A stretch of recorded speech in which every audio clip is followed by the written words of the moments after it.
In our last video, we laid the foundation of emotional intelligence. We talked about self-awareness, self-management, and social awareness, the skills you need to understand yourself and accurately read others. But that knowledge leads to a critical question. Now what? You can understand your own emotions and you can read the room, but how do you turn that awareness into action? How do you use that information to build trust, to lead a team, to influence a positive outcome, or to handle a difficult person without making things worse? Knowing the problem is one thing, fixing it is another. In this video, I'm going to give you 3 practical frameworks for the 4th and final pillar of EQ, relationship management. This is the skill that will help you build trust, resolve conflict, and become the person everyone wants on their team. In both the military and in the corporate world, I saw 2 very different kinds of leaders. The first kind leads by authority. They have the rank or the title, and they give orders. People follow them because they have to. They get compliance, but they rarely get commitment. Their teams do the bare minimum. The second kind of leader is different.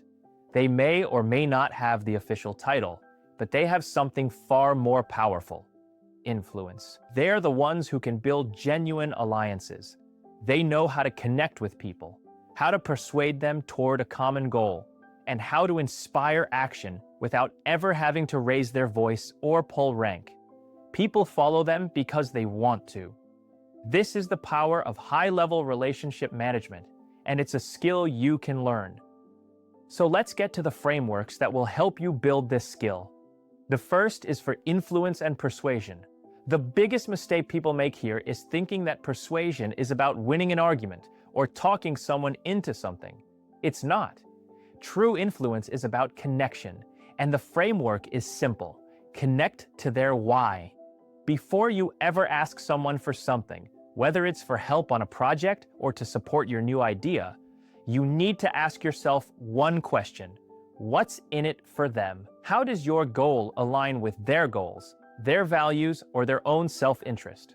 For example, instead of saying, "Hey, I need you to help me with this report," you could say, "I know you're the best person on the team when it comes to data analysis. I'm working on this report, and I think with your skills, we could make a huge impact on the project's success."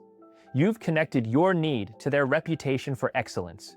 You're not manipulating, you're aligning. You've shown them their why, period. The second framework is for conflict management. In our last video, we touched on the fact, feel, future model for having a difficult conversation. Now, we're going to apply it as a tool for resolving conflict. When a disagreement happens, the goal is not to win. Let me repeat that. The goal is not to win the argument. The goal is to preserve the relationship and find a path forward. When a conflict arises, take the lead. Start with the fact. It seems like we have a disagreement on the best way to approach this deadline. State the neutral reality. Then shift to feel, but this time you're trying to understand their feeling first. How are you seeing this? Or, it seems like you're frustrated by this. Can you tell me more? This de-escalates the situation because you're showing you care about their perspective. Only then do you share your feeling. Finally, you pivot to the future together. How can we find a solution that works for both of us? This turns a you versus me conflict into an us versus the problem collaboration. And that brings us to our third framework, building bonds. This is the long-term game. Strong relationships aren't built in one big moment. They're forged through hundreds of small, consistent actions. The framework here is to think like you have an emotional bank account with everyone you know. Every positive, supportive, and trustworthy interaction you have is a deposit. Every negative, selfish, or unreliable interaction is a withdrawal. Your goal is to consistently make more deposits than withdrawals. So, what does a deposit look like? It's remembering a small detail about someone and asking them about it later. Hey, how did that presentation go last week? It's giving public credit to a teammate for their hard work. It's offering to help someone without being asked. It's as simple as putting your phone away and giving someone your full attention when they're talking to you. These are the small things that, over time, build a massive surplus of trust and goodwill. So the game plan for relationship management: influence by connecting to their why, manage conflict by turning you versus me into us versus the problem, and build bonds by consistently making emotional deposits. Your micro challenge for this week is focused on that last part. The next time you're in a conversation, your only goal is to ask one more follow-up question than you normally would. Instead of just nodding and saying, "Cool," ask, "What was the hardest part of that?" Or, "What did you learn from it?"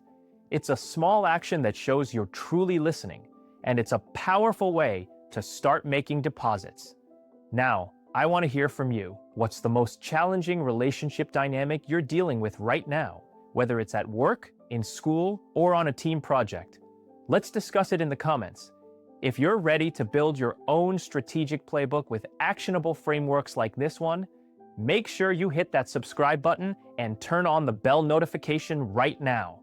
We're building a community dedicated to forging a stronger future, and your support helps us reach more people who need this guidance. Forge strong, thrive on.